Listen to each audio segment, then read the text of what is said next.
सबको बहुत बहुत प्रणाम। और मैं मुझे बहुत अच्छा लग रहा है, इस बात से अच्छा लग रहा है कि ये जो शुरुआत की गई तो इसने मुझे भी मौका दिया कि मैं सारे जो एविडेंस एक्ट है या सीपीसी इसके पहले या जो कुछ भी देखा गया इसको एक बार फिर से पलटने का मुझे मौका दिया। भाई मैं भी देखूं इसमें क्या नई बातें आ सकती हैं, मेरा ज्ञान कितना कम है या कितना अधूरा है।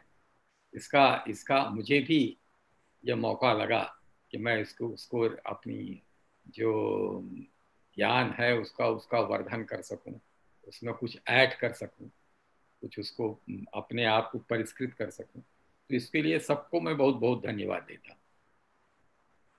अब हमारे सुधीर जी ने कहा कि जो साक्ष्य अधिनियम है, एविडेंस एक्ट है, तो इसके बारे में चर्चा करें हम लोग आपस में। साक्ष्य अधिनियम तो मूल है। आप देखिए, जितने भी अदालती फैसले हैं, अदालत की सारी कार्यवाही, जो भी जजमेंट है, आप ये देखिए, सब कुछ ही भी, कोई भी मामला हो, चाहे फौजदारी हो, चाहे दीवानी हो, चाहे रेवेन्यू का हो, यदि कोई भी मामला है तो वो साक्ष्य पर ही आधारित है। उसी साक्ष्य के आधार पर ही निराकरण होना है मामले का। तो इसलिए साक्ष्य अधिनियम बड़ा महत्वपूर्ण है। अब वो हम लोगों ने देखा कई कई दो बार, मेरा ख्याल है ये तीसरा तीसरा राउंड चल रहा है ये इसका, साक्ष्य अधिनियम का। तो उसका अध्ययन तो करते रहना चाहिए, जो भी रेलेवेंट है उसको देखते रहना चाहिए। ये एक बहुत अच्छी बात है ये। और हम लोग आज सेक्शन 9 को देखते हैं, सेक्शन 9 को देखते हैं। ये सेक्शन 9 जो एविडेंस एक्ट है, इसको मैं स्टार्ट में पढ़ता हूँ और फिर इसके बाद में चर्चा करते हैं। मैं सोचता हूँ कि 2-4 बार में ये एविडेंस एक्ट खत्म कर दिया जाए, नहीं तो फिर बड़ा लंबा हो रहा है, सब लोग उगने लगेंगे। ये इंग्लिश में ही मैं पढ़ता हूँ, बड़ी सरल अंग्रेजी है, सब लोग जानते हैं, सब समझदार हैं, क्योंकि हम लोग तो यहाँ वकीलों के बीच में चर्चा कर रहे हैं। Facts necessary to explain or introduce a fact in issue are relevant fact, or which supports or rebut an inference suggested by a fact in issue are relevant fact, or which establish the identity of anything or person whose identity is relevant, or fix the time or place at which any fact or issue or relevant fact establish the identity of anything or person whose identity is relevant, or fix the time or place at which any fact and issue or relevant or fact happened, or which shows the relation of parties by whom any such fact was transacted, are relevant in so far as they are necessary for that purpose. अब ये आ गया, इसमें उदाहरण भी दिए गए हैं। अब उदाहरण मैं दूंगा तो फिर लंबा हो जाएगा, इसको देखते हैं। ऐसे सारे फैक्ट जो किसी एक बात को, किसी एक घटना को, किसी एक तथ्य को इस्टेब्लिश करने के लिए रेलेवेंट हो, उनके बारे में एविडेंस दी जा सकती है। ठीक है। अब इसमें जो उदाहरण दिए गए हैं, एविडेंस एक्ट में सबसे अच्छी बात यह है कि इसमें जो उदाहरण दिए गए हैं तो वो अपने आप में पूरे हैं। यानी उन उदाहरणों को हम एक बार अच्छी तरह से उनका अध्ययन कर लें तो बहुत स्थिति स्पष्ट हो जाएगी। अब तो ये सब ये देखते हैं। The question is whether a है इसमें, the question is whether a given document is a will और is the will of a the state of A's property and his family at the time of the LS will may be relevant fact. अब यदि किसी कोई will के संबंध में है कि भाई कोई ये विल ए की ही है, उसकी द्वारा लिखी गई है, तो ये तो उस विल में ए की प्रॉपर्टी का विवरण है या उसकी जो प्रॉपर्टी की जो पोजीशन है उसका कोई उल्लेख उसमें किया गया है, तो एक रिलेवेंट फैक्ट होगा ये भाई। चूंकि उसकी विल में ए की जिस जिस व्यक्ति का की वसीयत है उसकी संपत्ति का यदि विवरण है तो वो एक रेलेवेंट फैक्ट होगा। ऐसा ऐसा ये कहती है। ऐसा बहुत सारे हैं, लेकिन इसमें मुख्य बात ये है, इसी तरह से मान लीजिए डिस्प्यूट ये है कि किसी एक कोई प्रॉपर्टी है, एक प्रॉपर्टी की मार्केट वैल्यू क्या हो सकती है। ठीक है। तो उस प्रॉपर्टी की मार्केट वैल्यू तय करने के लिए उसके अगल बगल की जो मार्केट जो प्रॉपर्टीज हैं तो उनकी मार्केट वैल्यू रेलेवेंट होगी।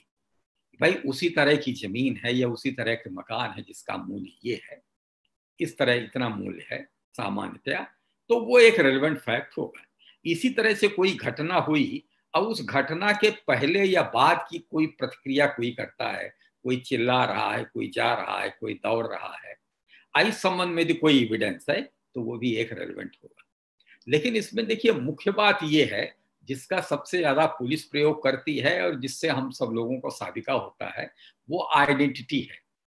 वो किसी किसी चीज को, किसी पहचान, मतलब चाहे वो मुलजिम की पहचान हो, चाहे वो वस्तु की पहचान है, ये बड़ा महत्वपूर्ण होता है। अब ये सपोज कीजिए कि एक ऐसी कोई घटना होती है कि जिसमें जो विक्टिम है, मतलब जो पीड़ित है जिसके साथ घटना की गई, वो और जो अभियुक्त है, मुलजिम है, दो एक दूसरे को जानते नहीं है, ठीक है, लेकिन घटना हो गई। अब वो जो पीड़ित है वो पुलिस में रिपोर्ट करता है कि भाई हमारे साथ ये घटना हो गई, इसने हमारे साथ मारपीट कर दिया, या हमारे साथ ये डकैती हुई, छीना झपटी हुई या कुछ हुई, लेकिन जिसने किया हमने उसको देखा है, लेकिन हम उसका नाम नहीं जानते हैं। तो फिर ये एविडेंस आ सकती है कि भाई उसकी पहचान कराई जाए। उसको आइडेंटिफिकेशन परेड कहते हैं, ये है ना, टेस्ट आइडेंटिफिकेशन परेड। ये बड़ा बड़ा सामान्य है, ऐसा किया जाता है। और उसमें ये जो मुलजिम है जिसको पकड़ा जाता है, पुलिस ने मान लीजिए इन्वेस्टिगेशन करके उसको पकड़ा, तो वो ये तय करने के लिए कि यही व्यक्ति है या नहीं जिसने जो विक्टिम है, जो पीड़ित है, उसके साथ, जो फरियादी है उसके साथ उसने घटना कार्य किया है, ये प्रूफ करने के लिए, इस फैक्ट को इस्टेब्लिश करने के लिए वो आइडेंटिफिकेशन परेड कराती है। तो ऐसी दशा में जो फरियादी है वो जो आरोपी है उसकी वो पहचान करता है, ठीक है, वो परेड की जाती है। अब उसमें कुछ शर्तें हैं, ठीक है, कई शर्तें हैं, उन शर्तों का हम शार्ट में उल्लेख करेंगे।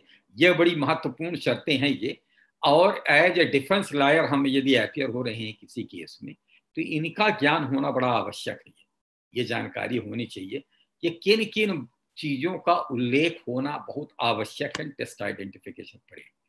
यदि ऐसा नहीं है तो उसको सही नहीं होना नहीं माना जाएगा। कि जिसे टेस्ट आइडेंटिफिकेशन परेड हो, तो पहली चीज ये किसके समक्ष होनी चाहिए, ये भाई किसी मजिस्ट्रेट के सामने होनी चाहिए, एग्जीक्यूटिव मजिस्ट्रेट के सामने होनी चाहिए, ठीक है ना। पुलिस यदि अपने आगे करा दे तो उसका कोई महत्व नहीं है, ठीक, ये होना चाहिए। दूसरी चीज ये है कि जो परेड कराई जाए तो उसमें उसी जिस व्यक्ति की, जिसका टेस्ट आइडेंटिफिकेशन हो, जिसकी पहचान कराई जा रही हो, तो उसका उसी से मिलते जुलते कुछ और लोगों को मिलाया जाना चाहिए, ठीक है। ऐसी संख्या उसमें निर्धारित की गई है कि कम से कम 3 या 5 ऐसा होना चाहिए, उसी तरह से मिलते जुलते। अब उनके बीच में यदि वो मुलजिम को पहचाना जाए फरियादी के द्वारा, तब उसको सही होना माना जाता है, ठीक है। अब ये मान लीजिए कि एक एक व्यक्ति है जिसने अपराध कारित किया और उसको पकड़ के ले आया, आरोपी को पकड़ के ले आए पुलिस वाले, उसको गिरफ्तार किया गया। अब उसकी पहचान फिर कराई जानी है, तो अकेले यदि उसको फिर खड़ा कर दिया गया तब तो उसको पहचान ही लेगा। भाई जो फिर फरियादी है उसके पास तो और दूसरा ऑप्शन है ही नहीं, विकल्प ही नहीं है। ये इसलिए किया गया है कि जो फरियादी है उसके सामने विकल्प होना चाहिए कि वो सही आदमी को ही पहचान सके। और नहीं तो यदि एक ही आदमी उसके सामने पेश किया गया तो हो जाएगा कि भाई उसके पास तो कोई ऑप्शन ही नहीं, कोई विकल्प ही नहीं है, उसी को पहचान लेगा वो। तो इसलिए कई होने चाहिए, उनमें से उसको पहचान ले, ऐसा होना आवश्यक है, ये जरूरी है ये। तो ये ऐसा होना चाहिए। और ये आमतौर पर जब डकैती वगैरह होती है या छीना झपटी होती है, जिसमें ऐसे लोगों के द्वारा अपराध कारित किया जाता है जिनका कोई ताल्लुक नहीं रहता है जो पीड़ित है उससे, और उसमें इस तरह की ये कार्यवाही की जाती है, ये बड़ी एसेंशियल है, ऐसा किया जाता है, इस तरह से बड़ी आम है, ये ऐसा किया जाता है। अब फिर दूसरी क्या है कि देखिए उसमें पूरा विवरण होना चाहिए। वो मजिस्ट्रेट जो पहचान की कार्यवाही का टेस्ट आइडेंटिफिकेशन परेड जो कराते हैं, तो पूरा इसमें विवरण होना आवश्यक है कि भाई कितने लोग मिलाए गए, कहाँ पर आइडेंटिफिकेशन परेड किया गया, कितने लोग मिलाए गए, अब फिर किस प्रकार से जो फरियादी है उसने मुलजिम की पहचान किया, इशारे से बताया कि यही आदमी है, क्या हाथ रख के बताया या कुछ भी है, मतलब स्पष्ट रूप से बताया जाना चाहिए कि हाँ यही व्यक्ति है जिसके द्वारा अपराध कारित किया गया, ऐसा ऐसा आवश्यक है। इसका एक विवरण होना आवश्यक है, डिटेल विवरण होना आवश्यक है। और फिर ऐसी दशा में वो जो जब अदालत में है तो जो टेस्ट आइडेंटिफिकेशन परेड कराने वाला जो मजिस्ट्रेट है उसका बयान भी होना आवश्यक है, और उसका जो पंचनामा तैयार किया जाए वो पंचनामा वहां अदालत में पेश किया जाना चाहिए। अदालत में पंचनामा पेश किया जाए, जो पहचान का है पंचनामा पेश किया जाए, और वो पंचनामा जिसने तैयार किया है मजिस्ट्रेट ने उसका दस्तखत उसका वहां पर बयान कराया जाए। ये आवश्यक है, ऐसा होना आवश्यक है।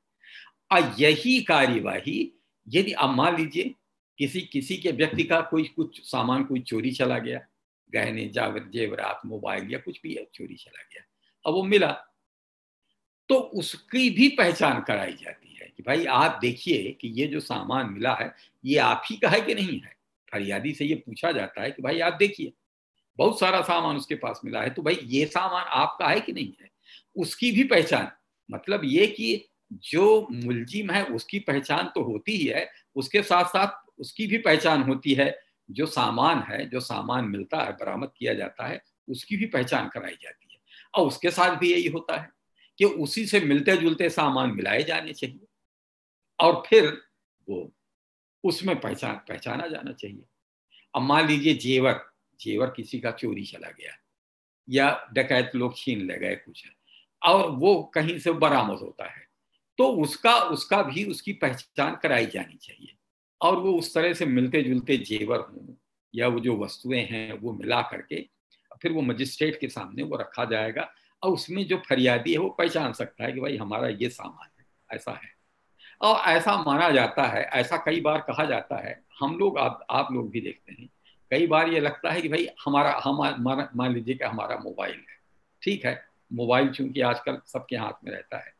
अब उसी तरह के मोबाइल हैं, बहुत सारे लोग कह सकते हैं कि भाई ये जो आप जो कह रहे हैं कि आपका मोबाइल है, तो ये ऐसा नहीं है, ऐसा मोबाइल तो रोज बाजार में मिल रहा है, न मालूम कितने हैं, हमारे पास भी मोबाइल है, तो ये आप ही का मोबाइल है जो चोरी गया है, ये कोई जरूरी नहीं है।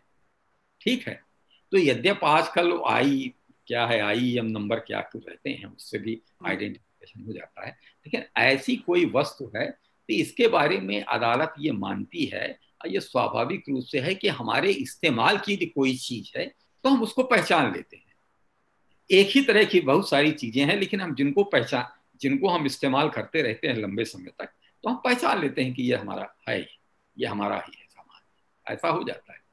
बाजार में उसी तरह की मालूम कितनी चीजें मिल रही हैं, लेकिन जब वो हमारे पास आ जाती है उसका हम लंबे समय तक उपयोग करते हैं तो हम उसको पहचान जाते हैं, उसमें कुछ नहीं है। तो इस तरह से आमतौर पर यह माना गया कि यदि किसी की पहचान की परेड पहले नहीं कराई गई लेकिन अदालत में वो कोई व्यक्ति पहचान यानी जो है तो प्रोसिक्यूशन के द्वारा पहचान कराया जा सकता है।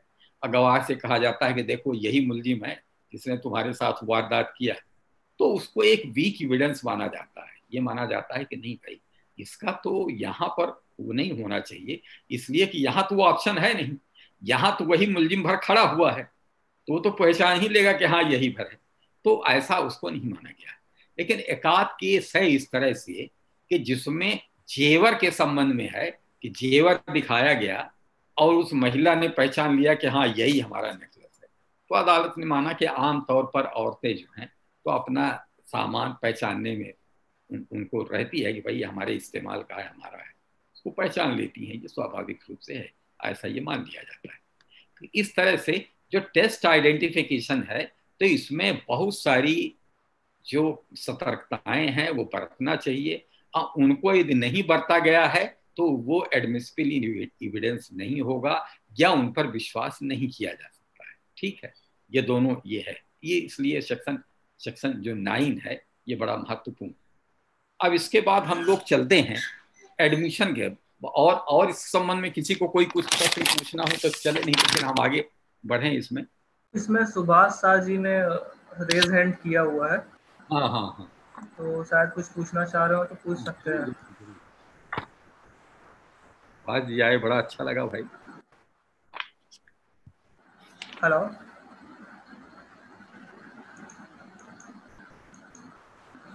बस जी शायद आवाज नहीं आ पा रही है उनकी। हेलो।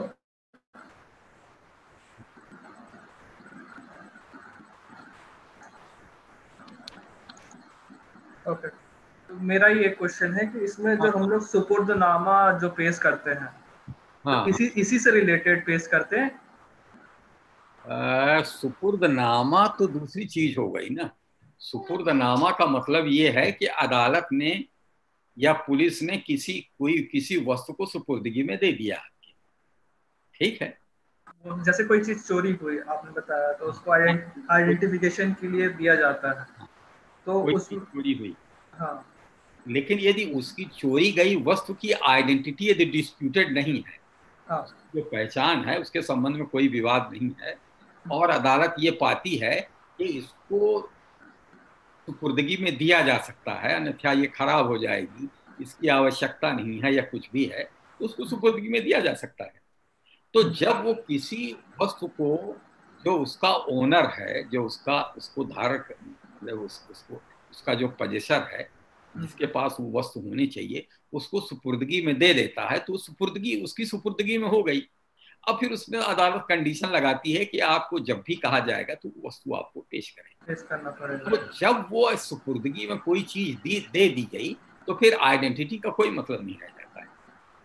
वो फिर आइडेंटिफिकेशन का कोई मतलब नहीं है, क्योंकि वो सुपुर्दगी में दे दी गई, आपके पास आ गई। हाँ ये एक दूसरा इशू हो गया। जी। ये आइडेंटिटी मतलब पहचान और सुपुर्दगी, ये दोनों अलग अलग चीजें हैं। आमतौर पर पहचान की कार्यवाही होने के बाद ही कोई सुपुर्दगी की हाँ, कार्यवाही बस यही पूछना था कि पहले आइडेंटिफिकेशन होगा फिर हो सुपुर्दगी जाएगा, होगा। तब ना हो जाएगा। जी जी। सत्येंद्र शाह जी का है एक सवाल है, हेलो। उन्होंने रेज हैंड किया हुआ है। हाँ हाँ सत्येंद्र शाह जी पूछे सवाल। हाँ, बताइए सर।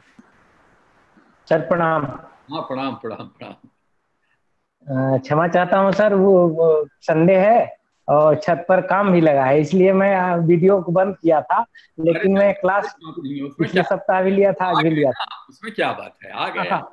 हाँ। सर मेरा निवेदन ये था सर, हाँ। कि जैसे चोरी का कोई सामान आया है सर, हम्म। तो पुलिस वाले कई बार सर क्या करते हैं कि वो जो ओरिजिनल सामान अगर चोर बेच दिया और उसमें उनको हिस्सा दे दिया, तो सर उसी तरह का रोल रोल बनवा के पेश कर देते हैं सर। अब अगर न्यायालय में ऐसे उसका पहचान कराने के लिए हम राइज भी करते हैं सर, निवेदन भी करते हैं, तो जब वो सामान ही नहीं आएगा तो हमको क्या लाभ मिलेगा सर, कैसे दिला पाएंगे उसको। ये कहना है, लेकिन ये तो देखिए इशू भ्रष्टाचार हो गया ना। ये जो आपका आपका जो प्रश्न है, तो ये पुलिस के भ्रष्टाचार से जी संबंधित, ये एक्ट से संबंधित जी नहीं। पुलिस ने यदि कोई भ्रष्टाचार किया, अब जी ये तो न मालूम कितना कितना होता है, कि जितना सामान जी बरामद करती है या जो सामान पुलिस बरामद करती है, तो वो उस समय रोज ये किस्से आते हैं, वो उसको जब्ती जी नहीं, पूरा जब्ती नहीं दिखाती है। मान लीजिए जेवर चला गया चोरी, तो न मालूम कितनी बार आरोप होता है कि भाई हमारा जेवर चला गया, 10 नग हमारा जेवर चोरी चला गया, और जी 10 नग बरामद किए गए, लेकिन उसमें जब्ती जी 4 ही नग की दिखाएंगे, कहेंगे कि साहब बाकी 6 का अपना खुरदूर कर दिया गया। तो ये तो रोज होता है। तो ये जो प्रश्न है, ये जो इशू है, ये जो विवाद है, तो ये पुलिस के भ्रष्टाचार से संबंधित है। यानी ये जी जी इन्वेस्टिगेटिंग एजेंसी है, जो जो विवेचना करने वाली जो एजेंसी है, उसके भ्रष्टाचार से जी तो ये तो अब इसके लिए तो देखिए, इस देश में जब तक ये भ्रष्टाचार रहेगा तब तक तो हम आप कुछ कर नहीं सकते। और मेरा ख्याल है, मेरा ही नहीं पूरे देश का ये मानना है कि जिस दिन ये देश में भ्रष्टाचार खत्म हो जाएगा, तो हम वो चीन अमेरिका क्या है ना मालूम किससे आगे निकल जाएंगे, क्योंकि हमारे जी जी जी प्रकार के ये तो समझने की कोई ये तो है सर, ये तो है। तो है ही। ठीक, थैंक यू सर। ये है ये। थैंक ऐसा बिल्कुल होता है कि कई बार ये होता है कि जब वो चीज ही नहीं है तो हम उसकी पहचान कैसे करेंगे, जी है ना। जी जी चोरी गई और उसकी पहचान वो बदल दी गई, तो हम जी उसकी पहचान क्या करेंगे। अब इसमें केस वीक हो जी जाएगा। सर। हम्म। ऐसा कल ही मेरे सामने एक ऐसा मैटर आया था सर, तो बाद में ऐसा पता चला, बाद में कल की बात है शाम को, तो उन्होंने बताया कि भाई चोरी का सामान आया था और जो चोर था वो बेच दिया था, सोने का गुल्ली था और ये सब जीएम के यहाँ चोरी हुआ था। बाद में सर जब 90,000 रुपए दिया गया पुलिस अधिकारी को, तो उसने रोल्ड गोल्ड का ऐसा ही पिटवा के, पीतल का बनवा के, उतना वजन का ऐसे ले आया और सुपुर्दगी कर लिया चोर से। और जब वो जीएम बोला कि हमारा नहीं है, तो बोला कि साले तुम 2 नंबर का सामान रखे हो, तुम उसी को हड़काने लगा। तो हमें ऐसा लगा सर कि अगर हमारे पास आएगा कोई तो कैसे होगा ये। कि तुम्हारा सामान ही आवाज भी आना। जी जी जी जी, वो तो उधर मिल गया। हाँ। ये सिस्टम का फेल्योर है। ये जो जी जी जी जो ये जी जो है हमारी जो व्यवस्था है, ये इसका जी दोष, ये तो सिस्टम का है ये। अब इसको दूर करने के लिए ही इतने सारी ये इसमें जो है ये बताया गया है कि कैसे कैसे क्या क्या किया जाना चाहिए।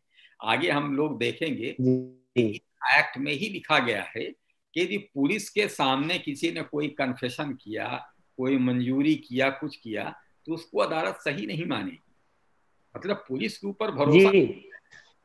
एविडेंस है। पहले से भी नहीं था, हमको लगता है पहले से ही पुलिस पर भरोसा नहीं था। पहले से ही नहीं है।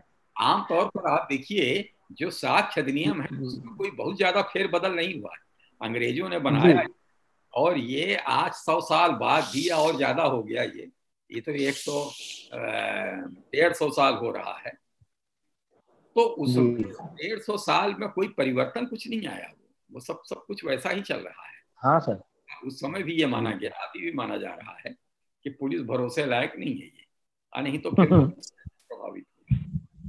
तो चलिए ये है। अच्छा, आगे हम देखते हैं कि यदि कोई कस्टम वगैरह रहता है, कोई रीत रिवाज रहता है, यदि अब जो रीत रिवाज वाले जो इश्यू हैं, ऐसे जो विवाद हैं बहुत कम हो गए हैं, इसलिए कि जितने भी आमतौर पर रीत रिवाज हैं तो उनको सब धीरे धीरे धीरे धीरे उनके संबंध में कानून बनाए जा रहे हैं। जी जी जी हो रहा है। जैसे पहले ये था कि कई विवाह करने का रिवाज था, ठीक है ना जी। विधि में भी कई विवाह करने का रिवाज, लेकिन अब वो विवाह अब वो खत्म हो गया। अब कानून बन गया कि आप एक विवाह नहीं कर सकते, ठीक है। इसी तरह से पहले था कि किसी प्रकार का तलाक हो ही नहीं सकता है, विवाह विच्छेद हो ही नहीं सकता हिंदू लॉ, लेकिन अब कानून बन गया है ना। पहले ये था कि लड़कियों को कोई संपत्ति में हिस्सा नहीं मिलेगा, यह कस्टम, लेकिन अब वो कानून बदल गया। लेकिन यदि कोई कस्टम है, कस्टम देखिए ऐसा भी हो सकता है जो समाज के लिए बड़ा महत्वपूर्ण, तो उसके संबंध में भी एविडेंस दी जा सकती है और वो रेलेवेंट होगी, ठीक है। यदि कोई है, कोई रीति रिवाज है ये, या कोई कस्टम है, या मान लीजिए ये कस्टम है कि ऐसा कोई कस्टम है, ऐसा कई बार हुआ है ये। और अभी आप देखिए सबरीमाला का केस है, इसमें ये हुआ है कि ऐसा वहां जी जी जी वहां महिलाएं नहीं जा सकती हैं, यदि कोई रजस्वला महिला है वो नहीं जा सकती है, ऐसा वो कस्टम था। तो उसको सुप्रीम कोर्ट ने मान लिया। पहले तो माना कि नहीं, यहाँ ऐसा नहीं हो सकता, लेकिन बाद में भेदभाव है, हाँ। इस प्रकार का चूंकि कस्टम है तो उसको फॉलो किया जाता है, उसके संबंध में भी एविडेंस दी जा सकती है ना। रास्ते वास्ते कभी है कि भाई ये ऐसा इस तरह से कस्टम हमेशा रहा है कि ऐसा ही रास्ता चलेगा, इसी तरफ से लोग जाएंगे, या जुलूस इसी तरफ से इसी रास्ते से निकलेगा, ऐसा कस्टम है, इसके संबंध में भी एविडेंस दी जा सकती है, ठीक है। ऐसी एविडेंस इसकी साक्ष्य है तो रेलेवेंट। अब उसके बाद हम लोग ये देखते हैं कि ऐसी कोई तथ्य किसी के है कि किसी भी एक पर्टिकुलर समय में अब उस व्यक्ति की क्या मानसिक स्थिति थी, कैसी थी, इसके संबंध में भी साक्ष्य दी जा सकती है। ये बड़ा महत्वपूर्ण, ठीक है। क्योंकि मान लीजिए किसी व्यक्ति ने कोई एक अपराध कारित किया, ठीक है, वो आरोपी है, लेकिन यदि साक्ष्य ये आती है कि उस समय वो नशे में था, या इस तरह की साक्ष्य आती है कि वो पागल था, या मानसिक रूप से विक्षिप्त था, या कुछ था, तो ऐसी एविडेंस दी जाती है। तो मेंटल स्टेट ऑफ थिंग इसके संबंध में भी जो साक्ष्य है वो दी जा सकती है। आप इसको देख लेंगे। या बॉडी की स्थिति क्या थी, जैसे मान लीजिए कि जब हमने देखा तो वो कोई व्यक्ति जो है तो बहुत घायल अवस्था में पड़ा हुआ था, उठने बैठने की स्थिति में नहीं था, बेहोश था या क्या था। ऐसी इस तरह की जो बॉडली स्टेट ऑफ थिंग या जो माइंड है, जो मस्तिष्क है, उसकी मन स्थिति क्या थी या शारीरिक स्थिति क्या थी, इसके संबंध में भी साक्ष्य दी जा सकती है। ठीक है, ऐसा ये है। इसमें बहुत बहुत सारे उदाहरण हैं और हम लोग उसको देख लेंगे फिर क्या है ये। अब देखिए, हम लोग आते हैं एडमिशन के संबंध में। ये बड़ा महत्वपूर्ण है। यदि स्वीकारोक्ति हो गई तो क्या क्या है ये? स्वीकारोक्ति बड़ा महत्वपूर्ण है। अब इसमें देखिए, सेक्शन 17 एविडेंस एक्ट से शुरू होता है ये, इसका कन्फेशन का शुरू होता है। इसके संबंध में हम लोग जो सेक्शन है उसको देख लेंगे। एडमिशन और कन्फेशन दोनों में थोड़ा सा अंतर है। एडमिशन के अंतर्गत ही कन्फेशन है, ठीक है ना। कन्फेशन आमतौर पर, जैसे एडमिशन हो गई, स्वीकारोक्ति हो गई, और कन्फेशन का मतलब यह है कि कोई एक जुर्म कबूल करना है ना, कोई अपराध कबूल करने के लिए है आमतौर पर। उसके लिए यानी क्रिमिनल मैटर में किसी अपराध को स्वीकार करने के लिए आमतौर पर शब्द कन्फेशन का, उसकी हिंदी क्या होगी, मैं के संबंध में मैं अपनी अंधता प्रकट कर रहा हूं क्या होगा। लेकिन अब थोड़ा एडमिशन को एक बार पढ़ते हैं, महत्वपूर्ण है। And admission is a statement, oral और डॉक्यूमेंट्री। देखिए ये बड़ा महत्वपूर्ण है ना। ओरल और an admission is a document, is a statement, oral और documentary are contained in electronic form. ये अमेंडमेंट से जोड़ दिया गया है। Which suggest any inference as to any fact in issue or relevant fact, and which is made by any of the person and under the circumstances here and after mentioned. ठीक है, ये admission ये कर दिया। अब उसमें ये दिए गए हैं कि कब कौन कौन से किस स्थिति में एडमिशन उसको माना जाएगा। वो फिर उसको और बाकी सेक्शन में ये दिए गए हैं। ये ठीक है। अब एडमिशन इसका मतलब हो गया कि यदि किसी ने एडमिट कर लिया कोई बात, चाहे ओरली हो यानी मौखिक रूप से किया हो, या लेखिक रूप से किया हो, या इलेक्ट्रॉनिक फॉर्म में किया गया है। आजकल बहुत सारे जो डॉक्यूमेंट हैं वो इलेक्ट्रॉनिक फॉर्म में तैयार किए जाते हैं, हम लोग देख रहे हैं सब कुछ। अब ऐसा लग रहा है कोरोना के कारण कि सब कुछ इलेक्ट्रॉनिक फॉर्म में ही आने वाला है। ये तो इलेक्ट्रॉनिक फॉर्म में भी यदि कोई किसी ने एडमिशन कर लिया है, आइए उसको ये प्रूव कर दिया जाएगा कि यहाँ उसके द्वारा ही इसको पोस्ट किया गया है, तो वो एडमिसिबल इन एविडेंस होगा, उसको ही माना जाएगा। ऐसा कोई एडमिशन यदि किया गया है किसी व्यक्ति के द्वारा, तो वो एडमिशन उसके खिलाफ इस्तेमाल किया जा सकता है, उसको वो रेलेवेंट होगा, वो स्वीकार किया जाएगा। ठीक है, ये बड़ा महत्वपूर्ण है मित्रों, बहुत महत्वपूर्ण है ये। दीवानी मामलों में, फौजदारी मामलों में, सभी में यदि आपने कोई तथ्य स्वीकार कर लिया तो वो उससे आप बाउंड हो जाएंगे। ठीक है, वो बाइंडिंग होगा। आगे मैं पढ़ूंगा, ये सब बाइंडिंग होगा। आपने दावे में या जवाब दावे में किसी तथ्य को आपने स्वीकार कर लिया तो आप उससे बंधित हो जाएंगे। ऐसा माना जाएगा कि हाँ आपने वो उसको स्वीकार किया है। आपको एक्सप्लेन करने का मौका दिया जाएगा, भाई आप बताइए कि आपने ये क्यों स्वीकार किया है। इसलिए मित्रों, मैं हमेशा ये कहता हूं कि विशेषकर दीवानी मामलों में दावे और जवाब दावे बड़े महत्वपूर्ण हैं। यदि आपने कोई तथ्य स्वीकार कर लिया दावे जवाब दावे, तो वो बाइंडिंग होगा। अकेले उसी मामले में नहीं होगा, बल्कि उससे संबंधित आगे आने वाले कितने भी मामले हैं या दूसरे मामले चल रहे हैं उन पर भी बाइंडिंग होगा। ठीक है, अब यदि एक तथ्य किसी ने स्वीकार कर लिया, सपोज कीजिए कि ये तथ्य किसी ने स्वीकार कर लिया कि हाँ हमने फलानी जमीन, सपोज किया जाए कि हमने ये फलानी जमीन एक निश्चित प्लाट है, हमने इसको फलाने सन में, एक निश्चित सन में हमने किसी को बिक्री कर दिया, ठीक है, हमने ये कह दिया कि हमने ये कहता है ये अपने दावे में कि हाँ हमने 1970 में या कभी इस जमीन को हमने बी को बिक्री कर दिया था, ठीक है, अब उसका ये एडमिशन हो गया। अब बाद में यदि ये चैलेंज किया जाता है, यदि वो ये कहता है, कहीं ये कहता है कि नहीं हमने बी को बिक्री नहीं किया, तो उस पर ये कहा जा सकता है कि नहीं भाई आपने पहले ये स्वीकार किया है, चाहे ओरली स्वीकार किया हो, चाहे डॉक्यूमेंट्री एविडेंस डॉक्यूमेंटरली स्वीकार किया हो, चाहे इलेक्ट्रॉनिक फॉर्म में स्वीकार किया हो कि आपने ये जमीन 1970 में बी को बिक्री कर दिया था, वो बाइंडिंग होगी, ऐसा होगा। इसी तरह से यदि किसी ने कोई बयान दिया है, कोई एविडेंस दिया है, कोई गवाही दिया है, उस गवाही में उसने किसी तथ्य को स्वीकार किया है, तो उससे वो बंधित है, ठीक है।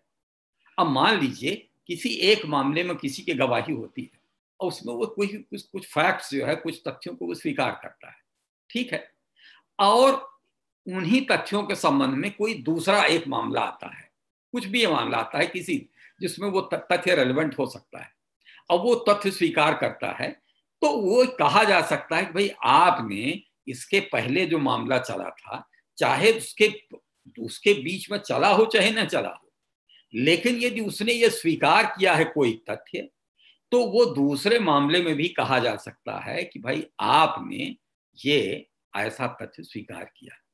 आगे आप देखेंगे कि जुडिशियल प्रोसीडिंग में किसी ने यदि कोई अपने बयान में कोई कर दिया, किसी को यदि किसी अदालत को बयान देने का अधिकार है और उस बयान में उसने किसी व्यक्ति ने किसी तथ्य को स्वीकार किया है, तो वो उसके ऊपर उससे बंधित है वो, ठीक है, ऐसा है।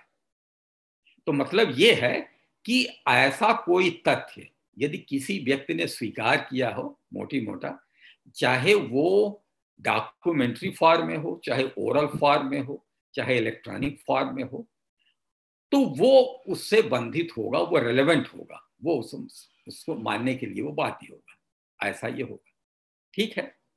ये चीज स्पष्ट हो गई। अब इसमें और आगे देखते हैं कि क्या क्या ऐसे हैं जिनको ये माना जा सकता है कि ऐसे ये डॉक्यूमेंट जो है आप ये स्वीकार कर सकते हैं। अब क्योंकि ये तो बड़ा एक लंबा चौड़ा है, तो इसको यदि हम एक सेक्शन को लंबा देखेंगे तब तो मुझे लगता है कि बड़ा कठिन हो जाएगा, ये नहीं हो जाएगा, तो इसलिए शॉर्ट में ही इसको देखते हैं कि किस तरह से। अब उसमें अदालत ये कहती है, ऐसा सुप्रीम कोर्ट ने कहा है कि जो एडमिशन है, किसी व्यक्ति ने कोई चीज एडमिट किया है, उसकी स्वीकारोक्ति है, तो वो स्पष्ट होनी चाहिए। यदि कंडीशनल एडमिशन है तो वो साक्ष्य में स्वीकार नहीं होगा, ठीक है। और admission is the best part of evidence, best piece of evidence, ऐसा अदालत कहती है कि किसी व्यक्ति की स्वीकारोक्ति है तो उससे बढ़ करके साक्ष्य हो ही नहीं सकती है। यदि हमने कभी ये स्वीकार किया है कि हाँ हमने इनको 20,000 रुपए दिए थे, लेकिन अब हम सपोज कीजिए कि हमने दूसरे से कहा कि हाँ हमने किसी से कहा है कि हाँ हमने इसको भाई 20,000 रुपए हमने इनको दिए, यानी हमने उनसे 20,000 रुपए लिए। सपोज कीजिए कि हमने कहा कि हाँ भाई हमने 20 से 20,000 रुपया लिया है, फिर बाद में हम ये कहते हैं कि नहीं हमने 20 से कोई रुपया नहीं लिया है, तो ये एविडेंस दी जा सकती है कि नहीं भाई आपने ये पहले स्वीकार किया है कि आपने मुझसे रुपया लिया। तो ये इस तरह की एविडेंस ऐसी हो सकती है। तो इस तरह से है। अब ये एडमिशन के लिए है। अब इसमें बहुत सारी बातें आती हैं कि एडमिशन किसके द्वारा हो सकता है। आप ये देखेंगे कि कई बार जो दूसरे व्यक्ति ने भी एडमिशन किया है वो भी आपके ऊपर बाइंडिंग हो जाएगा, ठीक है।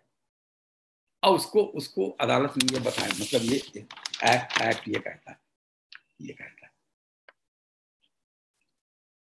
statement made by a party to the proceeding or by an agent to any such party whom the court regards under the circumstances of the case as expressly or impliedly authorized by him to make them are admissions. अब देखिए admission को यही नहीं कि केवल आपने किया हो। यदि आपने किसी को मुख्तार बना दिया, ठीक है, अब उसने आपकी ओर से एडमिशन, आपने उसको अथराइज कर दिया, यहां आप ये स्वीकार कर लीजिए, तो उसको द्वारा किया गया यदि कोई स्वीकारोक्ति है, कोई एडमिशन है, वो भी आपके ऊपर बाइंडिंग हो, क्योंकि आपने उसको अथराइज किया ना। इसी तरह से आपने किसी को वकील नियुक्त किया और वकील को अधिकार दिया कि वो आपकी ओर से वो मंजूर कर ले, ठीक है। वकील ने यदि मंजूर किया तो आपके ऊपर वो बाइंडिंग होगा। अब यदि आप ये चाहें तो ये आप एविडेंस, यदि किसी के ऊपर कहते हैं कि भाई आपके वकील ने तो ये मंजूर कर लिया, या आपके मुख्तार जो आम है या मुख्तार खास, उन्होंने ये इस बात को मंजूर कर लिया, तो अब हमारे ऊपर है, ये बर्डन है, हमारे ऊपर ऑप्शन है कि हम ये साबित करें कि नहीं, हमने मुख्तार आम को या मुख्तार खास को या वकील को ये नहीं कहा था कि आप ये फैक्ट एडमिट कीजिए, या उसने जो जिस तथ्य को स्वीकार किया है तो वो उसको गलत आधार पर उसने स्वीकार किया, इसलिए हमारे ऊपर बाइंडिंग नहीं है। फिर हमको एक्सप्लेन करना पड़ेगा, ठीक है। ऐसा नहीं है, इसलिए ऐसा हो जाएगा कि भाई यदि वकील ने कोई स्वीकार कर लिया तो वो सब फिर हमेशा के लिए हो गया, नहीं, उसको रिबट किया जा सकता है। उसको ये कह सकते हैं आप कि भाई वकील ने गलती से गलत चूक करने कारण या बद्यांती से या किसी कारण से उसने स्वीकार कर लिया है और हमारे ऊपर बाइंडिंग नहीं है, तो ये बर्डन आपके ऊपर है, आपको ये करना पड़ेगा, ठीक है। और इस तरह से बहुत सारी बातें हैं कि जिनमें एडमिशन के लिए है। अब देखिए कोई चीज, अब इसी तरह से यदि एडमिशन किसी ज्वाइंट फैमिली है और उसके जो ज्वाइंट फैमिली के जो मैनेजर है, जो कर्ता ऑफ द फैमिली है, उसके द्वारा यदि किसी प्रकार का एडमिशन किया जाता है तो वो जो बाकी उसके कोपार्टनर हैं उनके ऊपर बाइंडिंग होगा, उनके ऊपर बंधनकारी होगा, ऐसा है, ऐसा माना जाना चाहिए। अब ये चाहें तो जो कोपार्टनर है ये कर सकते हैं, कह सकते हैं कि नहीं भाई उन्होंने हमको नुकसान पहुंचाने के लिए किया क्योंकि हमारे उनके संबंध अच्छे नहीं थे, कुछ है, ये उसको साबित करना पड़ेगा। और यही हाल ये सबके ऊपर है, ये मतलब ये मोटी मोटा बात है, ये सब कुछ है इस तरह से, ये इस तरह से। अब देखिए यदि कोई माइनर है, अब माइनर की ओर से उसके गार्जियन के द्वारा कोई फैक्ट एडमिट किया जाता है तो ये प्रश्न आएगा कि उसके ऊपर बाइंडिंग है कि नहीं है।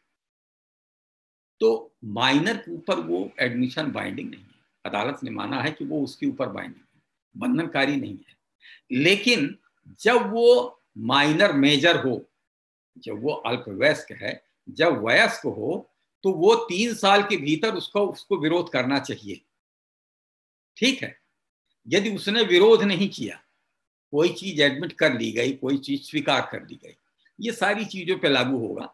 ऐसे इन बातों पे मान लीजिए कि माइनर की ओर से किसी ने कोई एक बंटवारा कर दिया या माइनर की ओर से उसकी संपत्ति किसी ने बिक्री कर दिया, आमतौर पर परमिसिबल नहीं है ये नहीं है, क्योंकि कोई माइनर की संपत्ति है तो जब तक आप डिस्ट्रिक्ट जज की परमिशन नहीं ले लेंगे, कोर्ट से परमिशन नहीं लेंगे, गार्जियन एंड वार्ड्स एक्ट में है, तब तक आप उसकी किसी माइनर की संपत्ति को आप बिक्री नहीं कर सकते हैं। लेकिन ऐसा मान लीजिए कोई पार्टीशन कर दिया गया जिसमें माइनर है और वो उसमें धारक है और उसकी ओर से पार्टीशन बंटवारा कर दिया गया, तो जब वो जो माइनर जो अल्पवयस्क है जब वयस्क हो तो उसके 3 साल के भीतर वो बंटवारे को रद्द कर सकता है ना। स्थिति स्पष्ट हो गई ना कि कोई एडमिशन यदि किसी अल्पवयस्क की ओर से किया गया है उसके गार्जियन के द्वारा तो उसको वो नकार सकता है और वो 3 साल के भीतर उसको नकारना पड़ेगा वयस्क होने पे, ठीक। इतनी चीज स्पष्ट हो गई। अब ये एडमिशन हो गया, ये तो सब सूट का ये हो गया। अब ये देखिए एडमिशन यदि किसी, अब ये है, अब एडमिशन प्लीडिंग में है तो अब यदि पार्टनर के द्वारा एडमिशन किया जाए,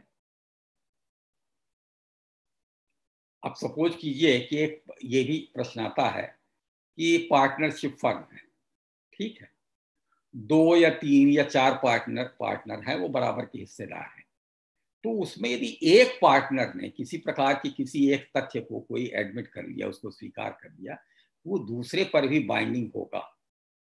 ठीक है, दूसरे पार्टनर उस पर भी बाइंडिंग होगा, लेकिन यदि वो चाहे तो फिर उसको रिबट कर सकता है, रिबटल का उसको मौका मिलेगा, उसको चाहे तो वो कर सकता है। इस तरह से है ये।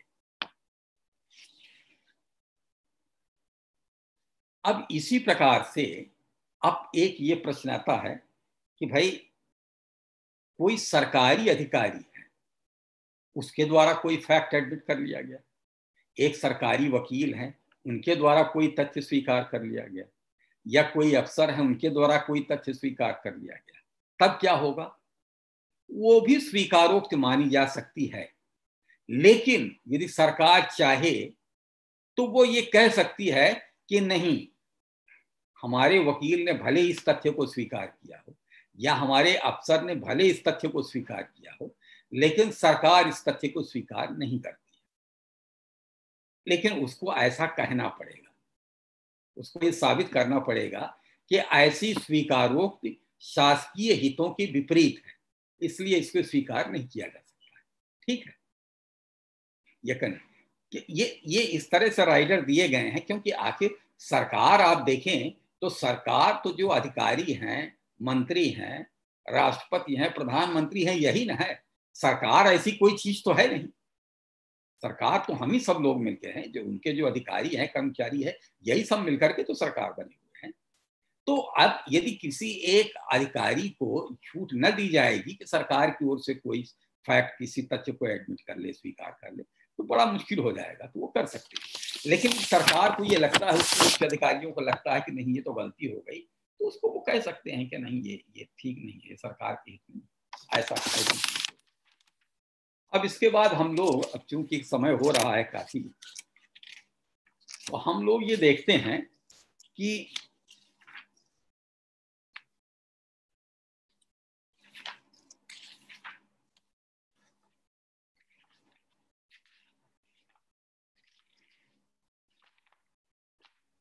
अब एडमिशन, यदि स्वीकारोक्त कन्फेशन को एक बार देखे लेते हैं। यदि कन्फेशन किया गया, अब कन्फेशन आमतौर पर मुलजिम की ओर से होता है, जैसा मैंने कहा, और कन्फेशन मतलब इस तरह की जो स्वीकारोक्ति है, अपराधों की स्वीकारोक्ति के बारे में आती है, तो ये एडमिसिबल इन एविडेंस है कि नहीं है? तो उसके संबंध में बड़ा स्पष्ट है। यदि अपराध की स्वीकारोक्ति पुलिस के सामने की गई है, तो वो किसी भी प्रकार से एडमिसिबल नहीं है, वो मान्यता प्राप्त करने योग्य, उसको मान्य नहीं किया जा सकता है। या किसी प्रकार का कोई कन्फेशन, यदि इसमें है सेक्शन 24 है, इसको मैं पढ़ता हूँ, ये महत्वपूर्ण है, क्योंकि आमतौर पर ये आता है 164 के बयान से भी कन्फेशन आया करता है मुलजिम को, उसने स्वीकार कर लिया है। तो ये एक, यदि हम लोग डिफेंस लॉयर हैं तो हम लोगों को एक ये मौका रहता है कि हम ये प्रमाणित कर सकते हैं कि इस तरह से ऐसा किया गया, इसलिए इस स्वीकारोक्ति नहीं माना जा सकता। ऐसा है। A confession made by an accused person is irrelevant in a criminal proceeding if the making of the confession appears to the court to have been caused by any inducement, threat, or promise having a reference to the charge against the accused person, proceeding from the person in authority and sufficient in the opinion of the court to give the accused person ground which would appear to him reasonable for supposing that by making it he would gain by any advantage or avoid any evil of temporal nature in a reference to the proceeding against him. बिल्कुल बड़ा स्पष्ट है, एक एक शब्द इसके बड़े महत्वपूर्ण हैं, इनका अध्ययन किया जाना चाहिए। अब यदि किसी को कोई लालच, देखिए पहली चीज तो ये, इसमें आगे आएगा, आप सेक्शन 25 देखेंगे। यदि किसी प्रकार का कन्फेशन यदि किसी पुलिस के सामने किया गया है तो वो किसी प्रकार से स्वीकारोक्ति नहीं है, उसको नहीं माना जा सकता। लेकिन यदि एक मजिस्ट्रेट के सामने किसी ने कन्फेशन किया है, 164 के बयान के अंतर्गत ही उसने किया है अपना, तब फिर तो उसको स्वीकारोक्ति मानी जा सकती है। लेकिन यदि अदालत ये पाती है कि उसने ऐसा जो कबूल किया है, जुर्म कबूल किया है, तो उसके पीछे किसी प्रकार की लालच है, ठीक है, उसको कोई लालच दी गई, अभियुक्त को कोई लालच दे करके या कोई उसको थ्रेट करके, कोई उसको धमकी दे करके, लालच दे करके या धमकी दे करके या किसी प्रकार का एक वादा करके, और वादा वो इस तरह से हो कि तुमको ऐसा ऐसा मिल जाएगा, ये यदि तुम ये स्वीकार कर लोगे, अपराध स्वीकार कर लोगे, तुमको ये फायदा हो जाएगा, ऐसा हो जाएगा, वो हो जाएगा। यदि ये पाया जाता है तो वो स्वीकारोक्ति फिर उसको नहीं मानी जा सकती, ठीक है। बड़ा बड़ा स्पष्ट है ये कि मतलब स्वीकारोक्ति तो है, मानी जा सकती है किसी अपराधी की, लेकिन यदि ये प्रमाणित किया जाता है मुलजिम की ओर से बाद में, मान लीजिए 164 के बयान में उसने मंजूर कर लिया, एक मजिस्ट्रेट के सामने दिया गया बयान, 164 का बयान होता है, और वो जब स्वीकारोक्ति का बयान होता है तो उसमें बहुत सारी कंडीशन दी गई हैं, हम लोग उसको देखेंगे, कभी सीआरपीसी का देखेंगे, आप लोग भी उसका अध्ययन कर लेंगे। तो उसमें है कि यदि उसको किसी जुर्म को कबूल करना है किसी व्यक्ति को, तो अदालत उसको एक बार वापस कर देगी, उसको सोचने का मौका देगी और उसको बार बार बताएगी कि देखो इस जो तुम ये कबूल कर रहे हो, जुर्म कबूल कर रहे हो, तो इसका उपयोग तुम्हारे खिलाफ किया जा सकता है, इसके आधार पर तुमको सजा हो सकती है, जेल हो सकती है, जुर्माना हो सकता है, कुछ भी हो सकता है, इसको समझ लो। अब फिर वो एडजॉर्न कर देगी प्रोसीडिंग को, फिर दूसरे दिन फिर बुलाएगी। अब फिर भी यदि वो देता है, बयान देता है कि हाँ हमको जुर्म कबूल है, तो उसको स्वीकार करेगी। लेकिन इसके सबके बावजूद यदि आप ये प्रमाणित करते हैं एज ए डिफेंस लॉयर, या आप प्रमाणित करते हैं कि नहीं उसको ऐसा लालच दिया गया था, ऐसे उसको धोखा दिया गया था, या उसको इस प्रकार से उसको प्रताड़ित किया गया था, या उससे वादा किया गया था, जैसा जो शब्द उसमें इस्तेमाल किए गए हैं कि तुमको किसी प्रकार से नुकसान हो सकता है या तुमको कोई आगे फायदा हो सकता है, इसके कारण से उसने ये जुर्म कबूल किया है, तो फिर उस जुर्म की कबूलियत नहीं मानी जाएगी, ठीक है, स्पष्ट हो गया। अब ये मैं सोचता हूँ कि इसको ये कंप्लीट कर लें। अब एक सबसे ज्यादा रेलेवेंट होता है सेक्शन 27 है, एविडेंस एक्ट का सेक्शन 27 हम लोग देखते हैं, और वो रिकवरी के संबंध में है। रोज वो मामले आते हैं।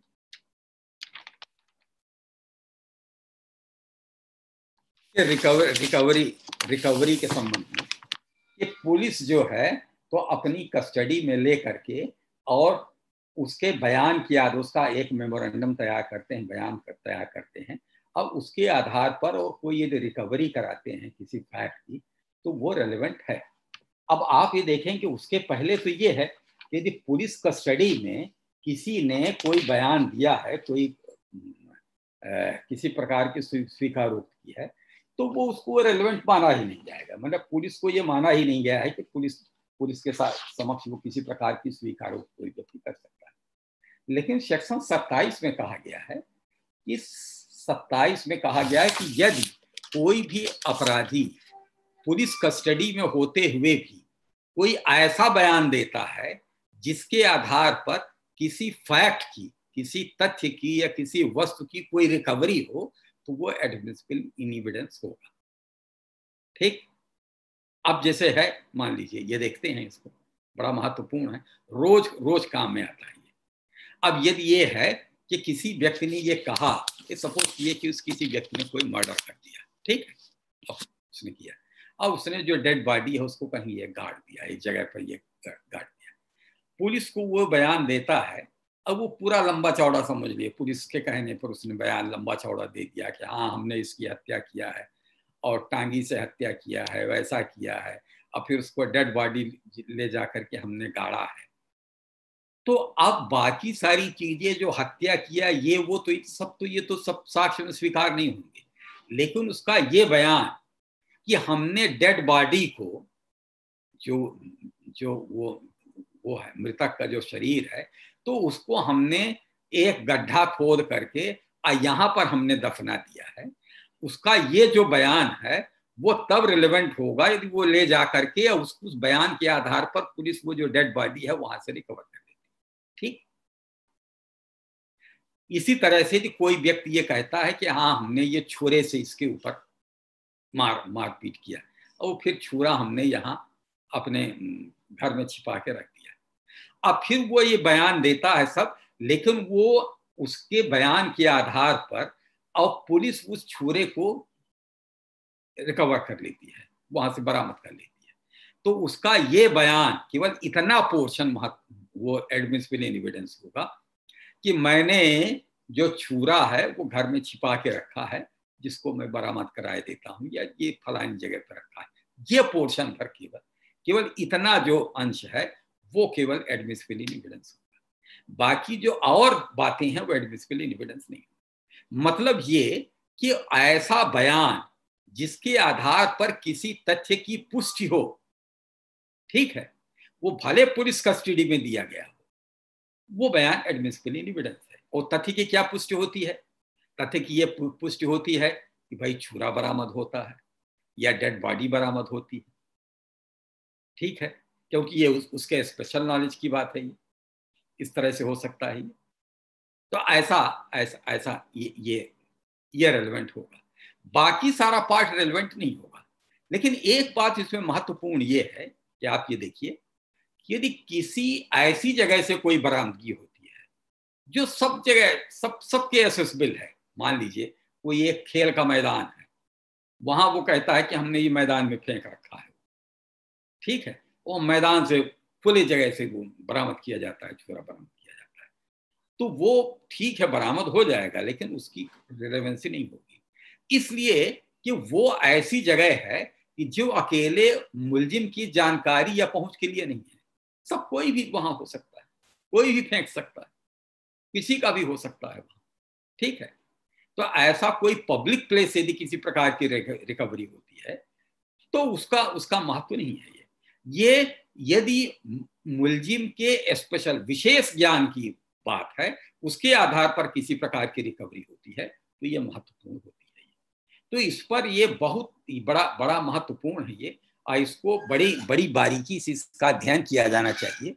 और एक ये क्योंकि एक ये अभियोजन के पास ये एक बहुत बड़ा हथियार होता है, वो ये कह सकता है, अभियोजन ये कह सकता है कि इसके बयान के आधार पर और जो अपराध कारित करने वाला जो अस्त्र शस्त्र है या कुछ कोई और है, या मृतक का कपड़ा है, या मृतक की बॉडी है, या चोरी गई वस्तु है, या कुछ भी है, ये बरामद किया गया, ये चोरी के संबंध में भी आएगा। चोर ये बता सकता है कि हाँ हमने ये जेवर छिपा करके यहाँ रखा है, वहां से बरामद किया गया, ये रेलेवेंट होगा। ये डाकू ये बता सकता है कि हमने ये छिपा करके यहाँ रख दिया, ये लूटा हुआ माल, ये रेलेवेंट होगा। ये सारी बातें हैं। तो यदि ये बड़ा महत्वपूर्ण है, लेकिन इसमें ये सब कुछ स्पष्ट होना चाहिए कि ये ऐसी जगह से बरामद हुआ जो आरोपी की विशेष ज्ञान की बात थी, सबकी जानकारी में ये बात नहीं हो सकती, ठीक है, ऐसा होना चाहिए।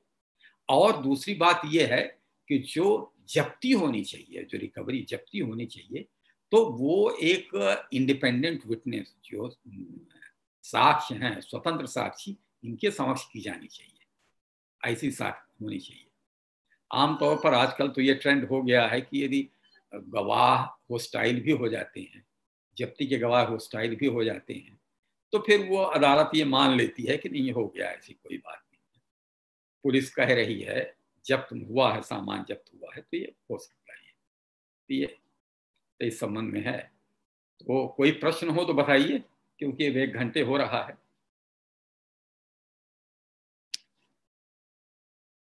हाँ, आप पूछिए, आवाज नहीं आ रही है। हाँ, अगर किसी का कोई प्रश्न हो तो पूछ सकते हैं। 1 मिनट, आपकी आवाज नहीं आ रही है, प्रतीक, अनम्यूट करें अपने आप को। अनम्यूट कर दीजिए। हाँ हाँ, सर अभी एक रामपुर नायक की घटना हुई है मर्डर का। हाँ हाँ हाँ बताइए। हेलो। हाँ हाँ, आवाज आ रही है, बोलिए। हाँ बोलिए।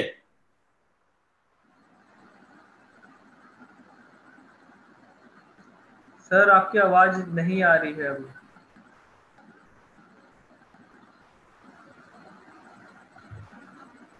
हेलो।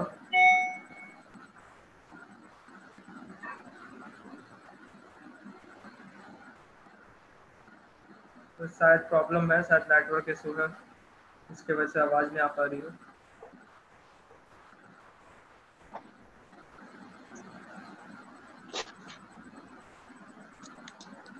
सुभाष जी से पास चलते हैं।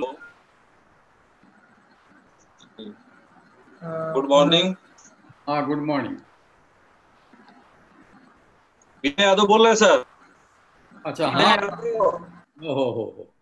हाँ विनय जी, क्या है हाल चाल? बस बढ़िया सर, आशीर्वाद है। मैं रेगुलर देख रहा हूँ 11 बजे से। ये 27 एक बार कंफर्म कर दिया जाए सर। हाँ 27, देखिए 27 बड़ा महत्वपूर्ण है। जी 27 के आधार पर 27 ये कहता है कि बाकी पुलिस को दिया गया कोई बयान, आप उसके पहले आप ये 25 24 ये सब पढ़ेंगे तो उसमें यह है कि यदि पुलिस की कस्टडी में कोई व्यक्ति कोई बयान देता है तो वो रेलेवेंट नहीं है, वो स्वीकार योग्य नहीं। लेकिन 27 ये कहता है कि पुलिस की कस्टडी में हो करके यदि कोई अपराधी, कोई मुलजिम, कोई आरोपी ऐसा बयान देता है कि उस बयान के आधार पर कोई तथ्य प्रमाणित होता है, जी ठीक, तो वो स्वीकार योग्य है। जी ठीक है। अब तथ्य ये प्रमाणित हुआ, इसमें तथ्य कौन सा प्रमाणित हुआ है इसको कहिए तो एक बार एक सेक्शन 27 को फिर पढ़ लेते हैं, आपका ये कहना है जी। क्योंकि पहले आप देखेंगे तो पहले तो ये है कि पुलिस जो है पुलिस के द्वारा ये है ही नहीं, लेकिन फिर कहता है 27 provided that which any fact is deposed as discovered in consequence of information received from a person accused of any offense in the custody of a police officer, so much information, whether it amounts to confession or not, as it relates distinctly to the fact thereby discovered may be proved. ठीक है। अब इसमें ये आप देखिए कि यदि कोई ऐसा तथ्य है कि जो जिसके आधार पर कोई रिकवरी पुलिस ने किया हो, केवल वही तथ्य उसमें स्वीकार रेलेवेंट होगा, बाकी रेलेवेंट नहीं होगा, भले ही वो उसके आधार पर हो किसी प्रकार की स्वीकारोक्ति हो रही हो। ठीक है। वो बात ये आपको देख के बहुत अच्छा लग रहा है। जी सर, चरण स्पर्श सर। अरे आप भी आ गए। अब ये एक मौका लगा सब। जी सर, वो सुन रहे थे। तो ये बहुत बढ़िया है सर। इसमें कम से कम आमने सामने तो नहीं मिल सकते, लेकिन ये है कि इसमें एक मुलाकात। जी सर। तो स्वास्थ्य ठीक है सर। हाँ तो इसमें ये है यदि उसकी वो ये निवेदन करा था सर। हाँ ये निवेदन करा था सर कि जैसे माइनर के लिए तो वो मेजर होने के 3 साल के अंदर वो अपना वो कोई भी एडमिशन है उसको अपोज करेगा। गवर्नमेंट के लिए कब क्या लिमिटेशन, वही क्या उसके लिए क्या लिमिटेशन होगा? हाँ ये आपका एक तथ्य महत्वपूर्ण है। ये बात एक ये जो है ये क्वेश्चन बड़ा महत्वपूर्ण है कि गवर्नमेंट के लिए क्या है। तो गवर्नमेंट के लिए लिमिटेशन जैसी कोई चीज तो नहीं है ये। अच्छा। सरकार के लिए लिमिटेशन जैसा मैंने अध्ययन किया, हो सकता है कहीं हो कोई प्रोविजन मेरी नजर में ना आया हो, लेकिन मुझे ऐसा कहीं दिखाई नहीं पड़ा। जैसे ये मैं इसलिए देखता हूँ कि जैसे इस तरह से है कि एडवर्स पोजीशन है, देख लीजिए आप, देख लीजिए एडवर्स पोजीशन एक प्राइवेट पर्सन के लिए तो है। यदि आप किसी मालिकाना हक की जमीन में अब 12 साल से अधिक समय तक आप काबिज हैं, बतौर मालिक का काबिज हैं, तो फिर आपको उसमें मालिकाना हक आपको प्राप्त होगा। लेकिन सरकार के खिलाफ है उसमें लिमिट तो 30 साल दी गई है, लेकिन 30 साल दी गई है, लेकिन सुप्रीम कोर्ट ने कह दिया है कि इसके बावजूद गवर्नमेंट के खिलाफ कोई एडवर्स पोजीशन नहीं हो सकता है। हाँ हाँ, अभी तो ये कर दिया सर। हाँ, अभी ये कह दिया गया, ये जी। इसलिए कह दिया गया कि भाई हाँ। सरकार की इतनी जमीनें हैं, हाँ। कोई जरूरी नहीं है कि ये जानकारी हो पाए कि भाई इस जमीन पे, हमारी इस जमीन पे इसका किसी का 30 साल से समय से कब्जा चला रहा है, जानकारी ना हो पाएगी।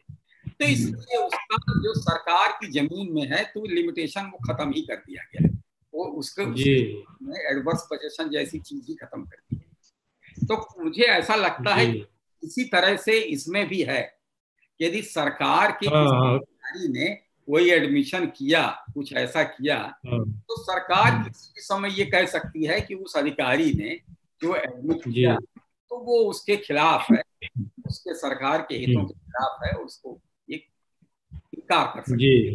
हाँ, तो वो कहीं देखने का मौका नहीं लगा इस तरह से।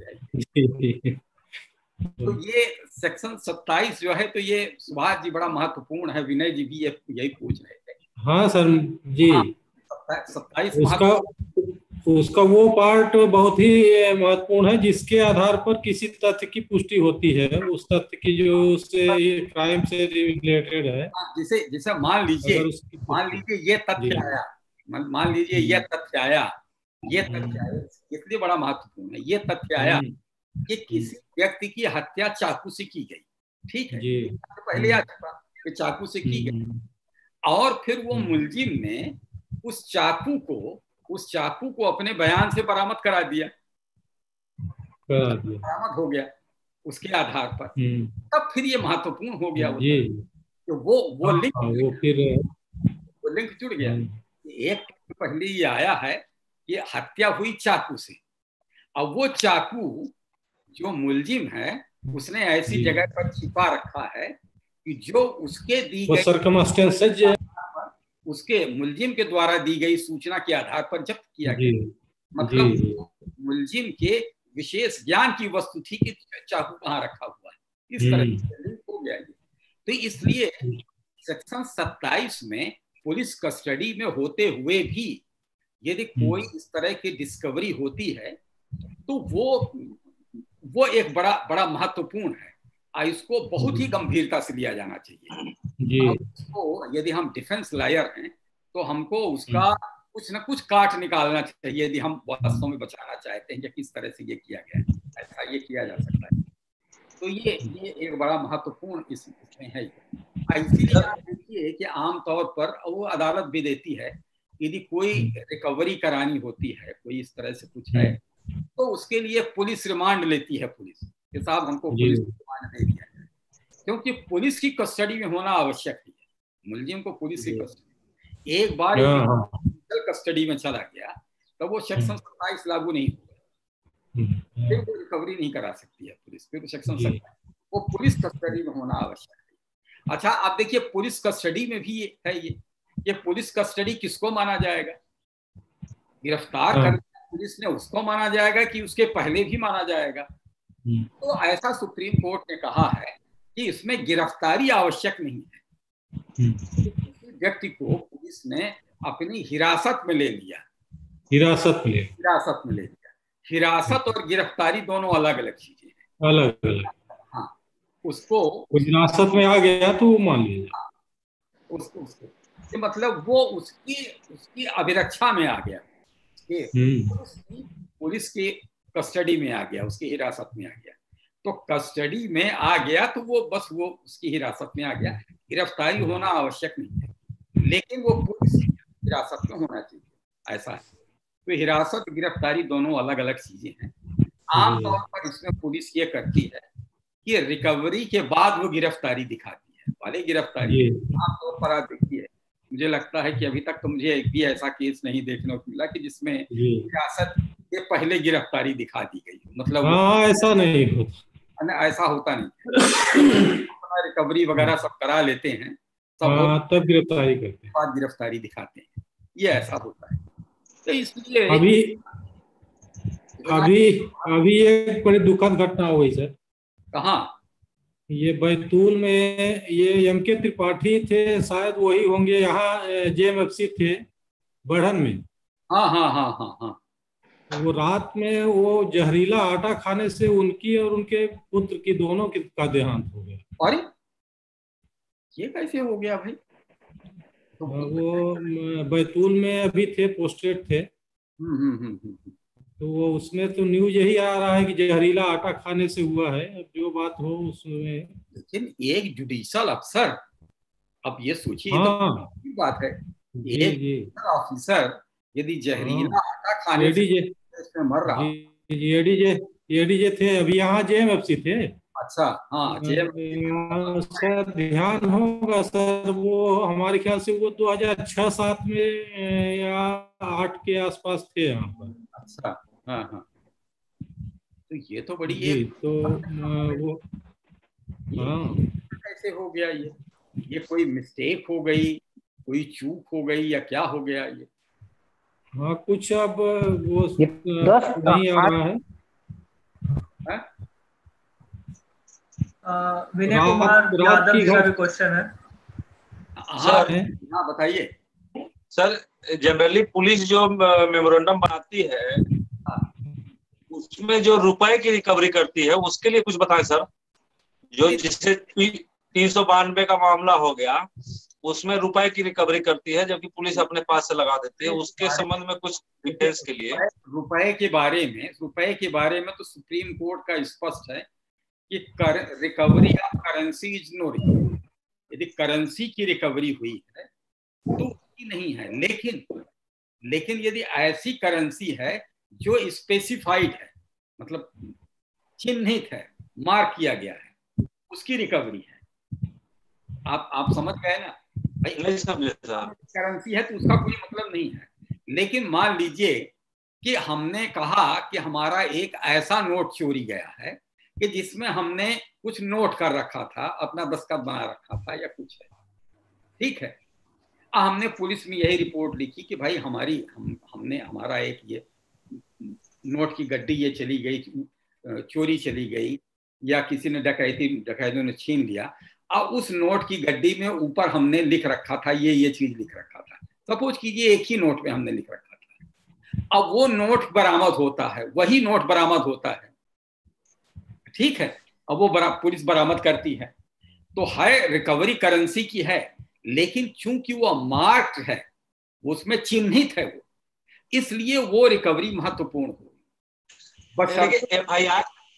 एफआईआर में उसने ऐसा नहीं लिखाया, एफआईआर में लिखा है मेरा 10,000 रुपए इन्होंने लूट लिया, लेकिन कितने कितने। फिर आप ये कह सकते हैं कि इस तरह के नोट, वो तो सबको मालूम है, यदि वो एक चिन्हित नोट नहीं है, विशेष कोई नोट नहीं है, तो ऐसे 10,000 के नोट तो किसी के पास हो सकते हैं, सबके पास होते हैं, इसलिए उसका कोई महत्व नहीं है। ये आपको इस बिंदु पर न मालूम कितने केसला मिल जाएंगे कि यदि करेंसी की कोई रिकवरी है तो वो कोई रिकवरी नहीं है, उसका कोई महत्व नहीं है, जब तक वो चिन्हित न हो, उसको मार्क न किया गया। अब इस तरह से आप देख लीजिए कि जो ट्रैप के केसेज होते हैं तो उसमें वो लाल वो निशान लगे रहते हैं, या नंबर नोट कर दिए जाते हैं ना, ट्रैप ये जो लोकायुक्त वाले करते हैं। तो आप ये देखिए उसमें लोकायुक्त वाले कर देते हैं, वो सबको चिन्ह लगा देते हैं, लाल नोट हो जाता है, या नोट के नंबर वो नोट कर लेते हैं, और फिर वही रिकवरी दिखाते हैं।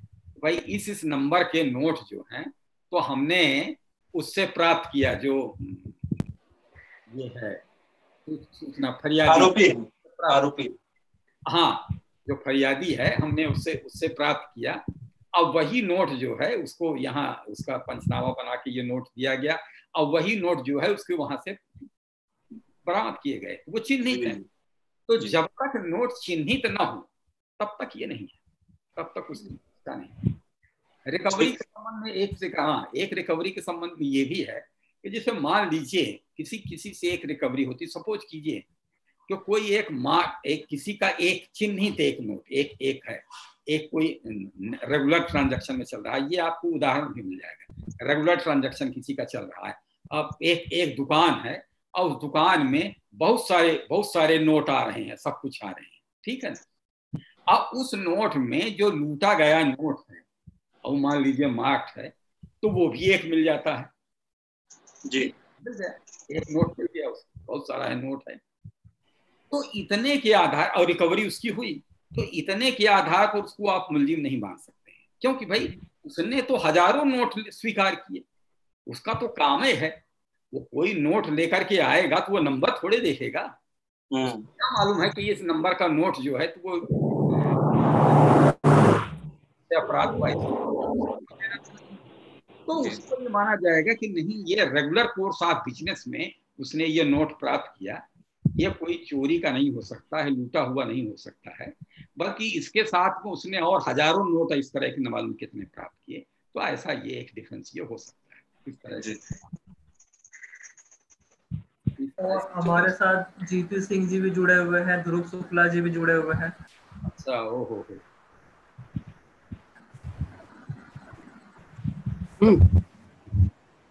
और किसी को कोई क्वेश्चन पूछना हो? हाँ, यस करिए। जी पूछे। हाँ पूछिए सर। हेलो। हाँ हेलो। हेलो। हाँ हाँ हेलो। हेलो। हाँ पूछिए। हाँ भैया प्रणाम, जीपी सिंह। अरे ओ हो, अरे वाह वाह वाह। हम सुन रहे हैं हम बहुत इंफॉर्मेटिव क्लास रहा अपना, कि हम थोड़ा लेट जुड़े। अरे नहीं होगा, कोनो बात नहीं है। कुछ ये डिस्टर्बो कर रहा है हमारे यहाँ, ये कुछ प्रॉब्लमों हो रहा थे। हो गया। चलिए बहुत अच्छा लगा गीता, अपना जुड़े बहुत अच्छा। तो हेलो वीडियो हाँ ठीक है वीडियो आ अच्छा है। हम एक प्रॉब्लम अपने तरफ से है। हाँ हाँ। हेलो, आ रही आवाज ना? हाँ आवाज आ रही है, आप पूछिए। हेलो। हाँ हाँ जी, ये एडॉप्शन के लिए ला है, एडॉप्शन डीड बनाने का, एडॉप्शन लेने का उसको हाँ हाँ 15 साल की एज तक लिया जा सकता है। हाँ ठीक है। मैक्सिमम एज उसका 15 साल है, और कोई आदमी उसको 14 साल में लिया। हाँ, और 14 साल में जो उसका नेचुरल फादर है, उसके 10th बोर्ड में नेचुरल फादर का नाम रहा, 14 साल में लिया, और वो अपना रजिस्ट्रेशन का तो इसमें कोई कंपल्सन नहीं है, वो लिया। लेने के बाद वो कोई और डॉक्यूमेंट क्रिएट नहीं कर पाया। 18 साल बाद वो आदमी एलिजिबल हो गया बहुत सारे, मान लीजिए एम्प्लॉयमेंट के लिए, कॉन्ट्रैक्ट के लिए, जो भी है उसका, तो वो अदर देन वो पेपर जो एडॉप्शन डीड है, क्या और एविडेंस दे सकता है उसमें? नहीं देखिए, ऐसा है कि पहली चीज तो ये कि एडॉप्शन की बहुत सारी वो सारी फॉर्मेलिटीज वो फुलफिल कर रहा है जो एज पर एडॉप्शन एक्ट है।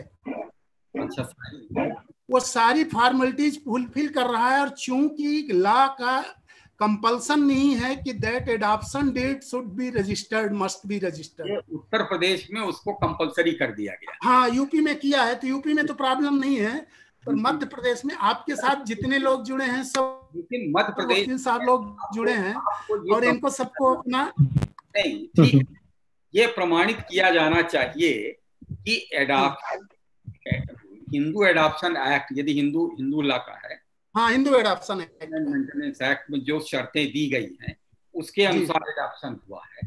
हाँ, ये किया जाना चाहिए।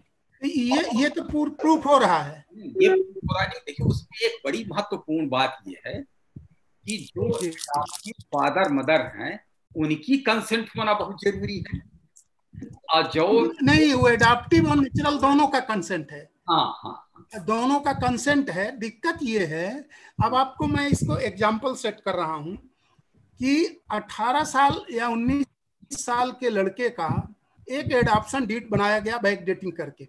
नेचुरल फादर और एडॉप्टिव फादर दोनों जिंदा हैं, पेरेंट्स, फादर नहीं पेरेंट्स कहना चाहिए उसको, तो वो उसको बैक डेटिंग करके एक एडॉप्शन डीड बना रहे हैं, और ये शो कर रहे हैं कि जब वो 14 साल का था उस समय उसको एडॉप्शन ले लिया। हाँ ठीक। अब हम उसको कौन सा और एविडेंस मांगे जो कि ये इस्टेब्लिश हो कि नहीं आपका एडॉप्शन तो हुआ ही नहीं उस पीरियड में, क्योंकि ये रजिस्टर्ड नहीं है। कुछ केस में तो मान लीजिए कि वो नोटराइज, ये आप प्रमाणित करें कि एडॉप्शन हुआ ही नहीं, बल्कि जो नेचुरल फादर मदर हैं और जो एडॉप्टिव फादर मदर हैं, इन दो लोगों ने कंस्पायर करके, उन लोगों ने षड्यंत्र करके एडॉप्शन का एक किस्सा ये रच दिया। ठीक है, अब आप इसको इस तरह से प्रमाणित कर सकते हैं, तब वो अपने को जी हाँ, वो इस तरह से आप उसको प्रमाणित कर सकते हैं या उसको आप डिसप्रूव कर सकते हैं कि भाई उसने अपने जो एडॉप्टिव फादर मदर का नाम उसने स्कूल में नहीं लिखाया, उसने अपने आधार कार्ड में नहीं लिखाया, उसने अपने और किसी पेपर में नहीं लिखाया, क्योंकि अब ये तो यदि उसका एडॉप्शन हो गया तो फिर उसका नाम तो बदल जाना चाहिए, उसके फादर का नाम बदल जाना चाहिए।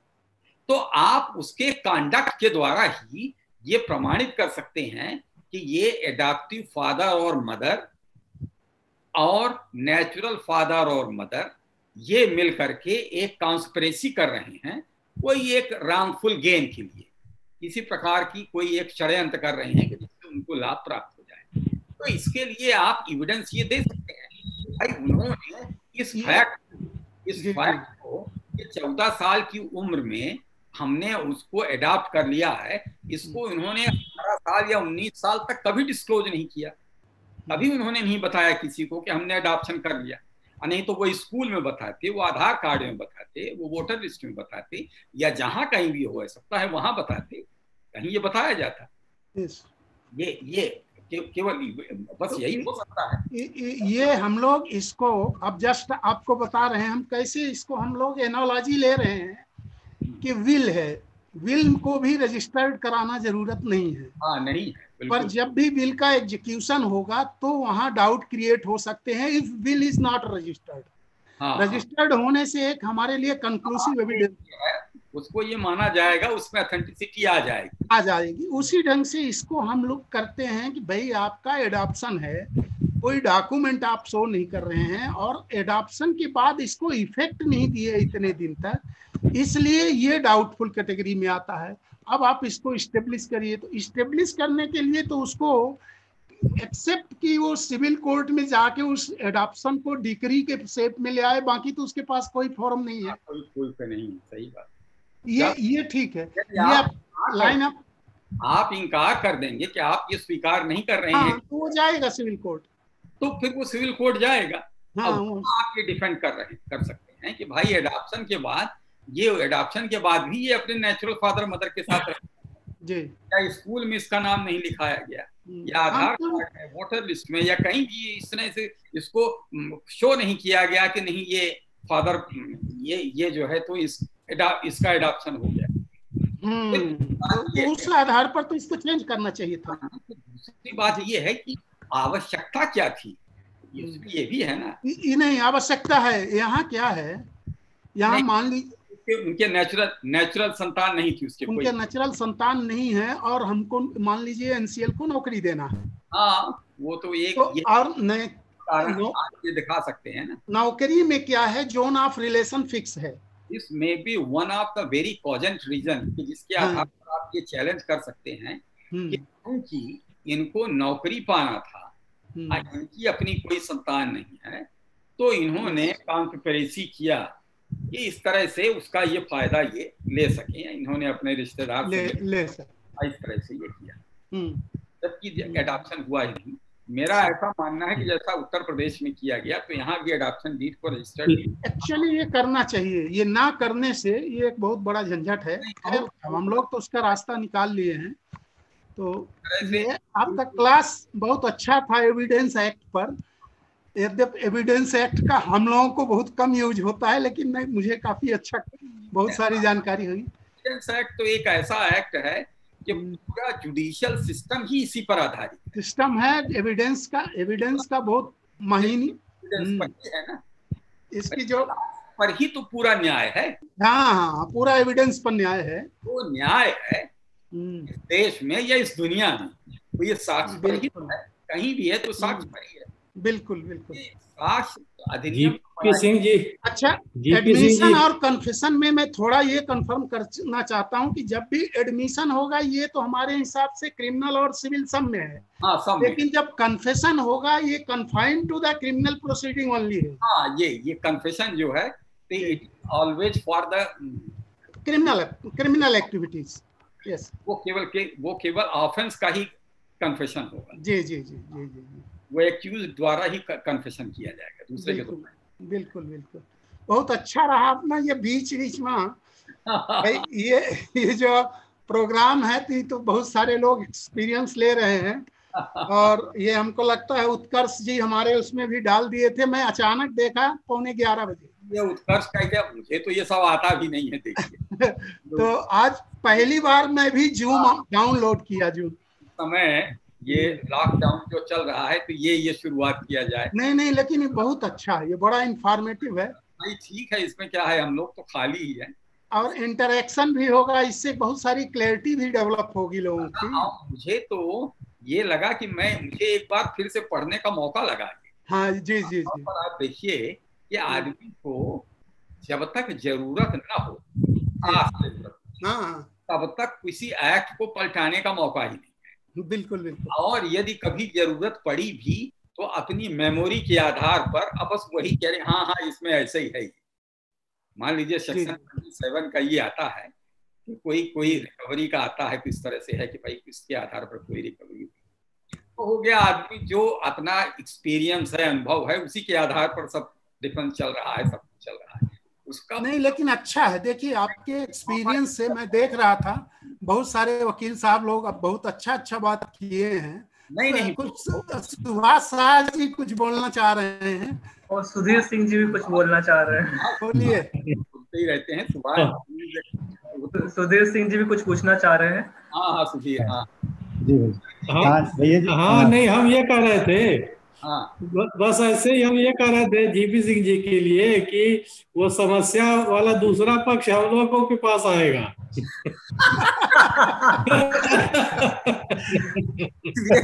क्या पैदा करते रहिए।